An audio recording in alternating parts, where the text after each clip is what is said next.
Hacía tiempo que la muerte roja devastaba el país. Jamás peste fue tan fatal, tan terrible. La sangre era su encarnación y su sello, el rojo y el horror de la sangre. Producía dolores agudos, un vértigo súbito y luego un rezumar abundante por los poros y la disolución del ser. Manchas purpurinas por el cuerpo y especialmente en la cara de la víctima la ponían al margen de la humanidad y le cerraban todo socorro y toda simpatía. La invasión, el progreso y fin de la enfermedad se cumplían en media hora. Pero el príncipe próspero era feliz, intrépido y sagaz. Cuando sus dominios estuvieron despoblados a medias, convocó a 1 millar de amigos vigorosos y alegres de corazón, escogidos entre los caballeros y las damas de su corte, y se hizo con ellos un retiro profundo en una de sus abadías fortificadas. Era la abadía de amplia y magnífica construcción, y había sido creada por el excéntrico, aunque majestuoso, gusto del príncipe. La rodeaba una alta y sólida muralla que tenía portones de hierro. Una vez dentro los cortesanos, se trajeron fraguas y enormes martillos y se soldaron los cerrojos. Había decidido que no hubiese modo alguno de entrar o salir, si alguien de pronto se dejaba llevar por la desesperación o la locura. Tenían una gran abundancia de provisiones. Con precauciones semejantes, los cortesanos podían desafiar el contagio. Que el mundo exterior se las arreglara por su cuenta. Entretanto, era una locura afligirse o meditar. El príncipe había reunido todo lo necesario para los placeres. Había bufones, improvisadores, bailarines y músicos. Había belleza, había vino. En el interior de la abadía, todo eso, más seguridad. Fuera de ella, la muerte roja. Hacia el 5º o 6º mes de tal retiro, y cuando la peste causaba estragos con más rabia, el príncipe próspero gratificó a sus 1000 amigos con un baile de máscaras de la más insólita magnificencia. Aquel baile fue un espectáculo voluptuoso. Pero primero, permítanme que les describa las salas en que tuvo lugar. Había 7, todo un ámbito imperial. En la mayoría de los palacios, la sucesión de salas forma una larga galería en línea recta, pues las dobles puertas se abren hasta adosarse a las paredes, permitiendo que la vista alcance la totalidad de la galería. Aquí, el caso era muy diferente, como era de esperar, tratándose de un duque con un gusto tan extravagante. Las salas estaban regularmente que la mirada no podía abarcar más de una a la vez. Cada 20 o 30 metros se producía un giro brusco, y con cada giro algo lleno de novedad. A derecha e izquierda, en medio de la pared, una ventana gótica, alta y estrecha, se asomaba a un corredor cerrado que enmarcaba las sinuosidades del conjunto con vidrieras cuyos colores estaban en armonía con el tono dominante en las decoraciones de la sala en que se abría. Si, por ejemplo, la cámara de la extremidad oriental tenía tapicerías azules, muy azules eran sus ventanas. La segunda estancia ostentaba tapicerías y ornamentos purpúreos, y aquí los vitrales eran púrpura. La tercera, enteramente verde, así como los cristales. La cuarta, decorada e iluminada con tono naranja. La quinta, blanca. La sexta, violeta. La séptima sala estaba totalmente sepultada bajo colgaduras de terciopelo negro, que revestían todo el techo y las paredes y descendían en pesados pliegues hasta una alfombra del mismo paño y del mismo color. Pero en esa sala, el color de las ventanas no correspondía al de la ornamentación. Los cristales eran escarlata, de un color rojo oscuro, de sangre. En ninguna de las 7 salas había lámpara o candelabro alguno, entre la abundancia de adornos dorados que había por todas partes o que colgaban de los techos. Ni lámparas, ni bujías. Ninguna luz de esa clase en aquella larga hilera de estancias. Pero en los corredores que las envolvían, justo delante de cada ventana, había un pesado trípode con un brasero resplandeciente que inundaba de luz la correspondiente sala. Así se producían una multitud de aspectos tornasolados y fantásticos. Pero en la habitación negra, la de poniente, el efecto del fuego a través de los cristales de color sangre sobre los tapices negros resultaba de lo más siniestro, pavoroso, dando un aire real a los rostros de los que allí entraban, que eran muy pocos, pues pocos eran los que se atrevían a dar en ella un paso hacia adelante. En esta sala, contra la pared de poniente, se apoyaba un gigantesco reloj de ébano. Su péndulo se balanceaba con un tic-tac sordo, pesado, monótono. Y cuando el minutero había recorrido el circuito de la esfera y la hora estaba a punto de tocar, de los pulmones de bronce de la máquina se elevaba un sonido claro, estrepitoso, profundo y excesivamente musical, pero de una nota tan particular y de tal energía que a cada hora los músicos de la orquesta se veían obligados a interrumpir un instante sus acordes para escuchar la música de la hora. Los bailarines se veían obligados a interrumpir sus evoluciones. Una perturbación momentánea se producía en toda la alegre concurrencia. Mientras aún resonaban los tañidos del reloj, era posible observar que los más atolondrados palidecían y los de más edad y reflexión se pasaban la mano por la frente como si se entregaran a una confusa meditación o ensueño. Pero apenas los ecos cesaban del todo, unas ligeras sonrisas nacían en todos los rostros. Los músicos se miraban entre sí y sonreían burlándose de sus propios nervios y desconcierto, y se decían que las siguientes campanadas no les causarían la misma y penosa impresión.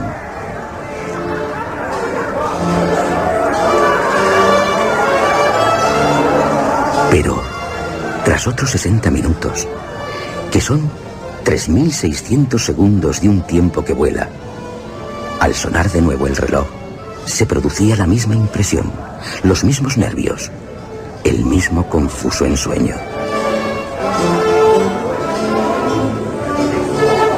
Pese a ello, la fiesta era alegre y magnífica. El príncipe destacaba por sus gustos singulares. Sus ojos se mostraban especialmente sensibles a los colores y a los efectos que producían estos. Desdeñaba los caprichos de la convencional moda. Sus planes eran atrevidos y apasionados, y sus concepciones brillaban con un esplendor bárbaro. Algunos lo juzgarían como un loco, pero no sus cortesanos. Era necesario oírlo, verlo y tocarlo, para tener la seguridad de que no lo estaba. El príncipe se había ocupado personalmente de gran parte de la decoración de las 7 salas destinadas a la gran fiesta, y su gusto había guiado la elección de los disfraces, no cabe duda de que de concepciones grotescas. Algo deslumbrador, brillante, con mordacidad, fantasía, mucho de lo que más tarde habría en el Hernani de Víctor Hugo. Se veían figuras de arabesco, con siluetas y atuendos incongruentes. Se veían fantasías delirantes, propias de la imaginación de los dementes. Había belleza, voluptuosidad, extravagancia en gran cantidad, algo de terrible y bastante repugnante. En verdad, en aquellos 7 salones se movían de un lado a otro muchos sueños. Sueños que se contorsionaban en todos los sentidos, tomando el color de las estancias, haciendo que la música desenfrenada pareciera el eco de sus pasos. De cuando en cuando se oía tocar el reloj de ébano de la sala de terciopelo. Y entonces, por un momento, todo se detenía, todo se callaba, excepto el reloj. Pero cuando los ecos del campaneo se desvanecían y apenas había huido, una hilaridad ligera y mal reprimida circulaba por todas partes. Y surge de nuevo la música, y viven los sueños, y se revuelven de un lado a otro más alegres que nunca, teñidos por los colores de las ventanas por las que penetraba, el resplandor de los trípodes. Pero en la sala de poniente, ninguna máscara se atreve a aventurarse. La noche avanza y una luz más roja afluye a través de los cristales color de sangre, y la negrura de las colgaduras fúnebres se hace terrible. Y el inconsciente que pisa la fúnebre alfombra escucha un sordo tic-tac, más solemne y enfático que el que llega a los oídos de quienes se arremolinan en las otras salas, en las que se congrega una gran multitud, latiendo en ellas el febril ansia de la vida. Continuaba la fiesta en su torbellino hasta el momento en que comenzaron a oírse los tañidos del reloj, anunciando la medianoche. La música se paró. El remolino de los bailarines se suspendió. Se produjo en todas partes una inmovilidad ansiosa. Pero esta vez, el reloj tenía que dar 12 campanadas, por lo que era posible que hubiera más sueños, más meditaciones entre los presentes. Y tal vez, debido a lo dicho, antes que los últimos ecos de la última campanada se hubieran sumergido en el silencio, tuvieron tiempo a darse cuenta de la presencia de una máscara que hasta entonces había pasado desapercibida.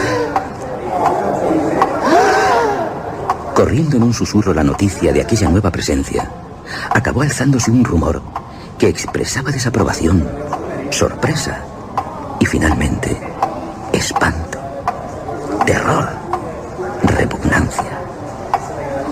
En una congregación de fantasmas como la que he descrito, se supone que ninguna aparición extraordinaria pudiera causar tal sensación. El desenfreno de aquella mascarada no tenía límites, pero la figura en cuestión lo sobrepasaba, yendo más allá de lo que el liberal criterio del príncipe toleraba. Hasta los más temerarios, para los que la vida y la muerte no son otra cosa sino una broma, hay cosas con las que no se atreven a jugar. Todos sintieron el mal gusto y lo inconveniente del proceder del desconocido. El príncipe, enojado, lo observó. Es alto y lúgubre, envuelto en una mortaja de la cabeza a los pies. La máscara que oculta su rostro representa clara, fielmente el rostro de un cadáver. Difícil es no creer que se trata de su propio rostro, de tan perfecta que es la máscara. Pero, pese a ello, todos hubiéramos aceptado tal presencia. Pero ha adoptado el tipo de la muerte roja. De la muerte roja. Y eso, no puedo. Hasta hay sangre salpicando su espantosa vestimenta. Y en la máscara hay manchas escarlata. Del horror escarlata. Se acerca, lenta, enfáticamente, esforzándose en representar muy bien su papel. Entre los asistentes... ¿Quién se atreve?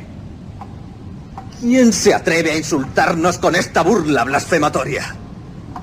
Sea quien sea, apoderaos de él y desenmascaradlo.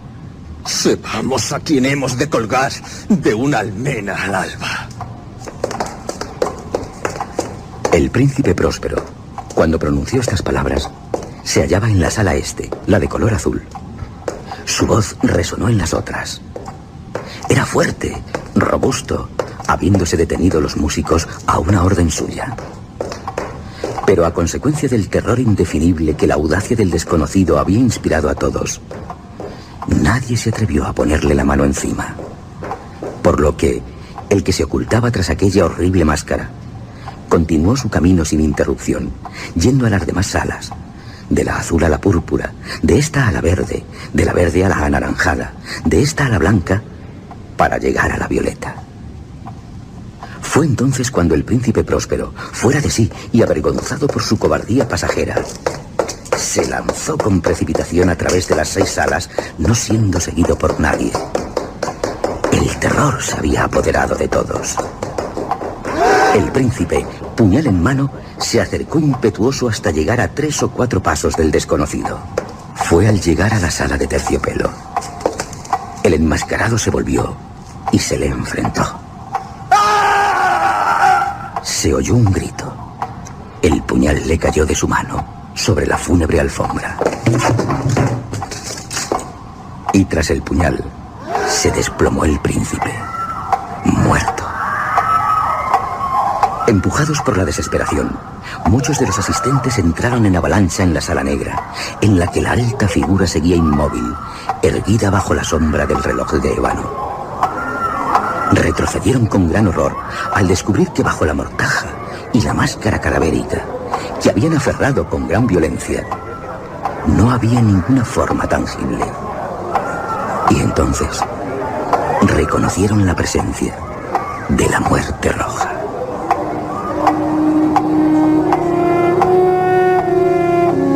Había venido como un ladrón en la noche. Uno a uno fueron cayendo en las salas, inundadas de sangre, muriendo todos, quedándose tal como se desplomaban. El reloj enmudeció al hacerlo también el último cortesano con vida. Las llamas de los trípodes expiraron. Las tinieblas, la corrupción y la muerte roja se adueñaron. Lo dominaron todo.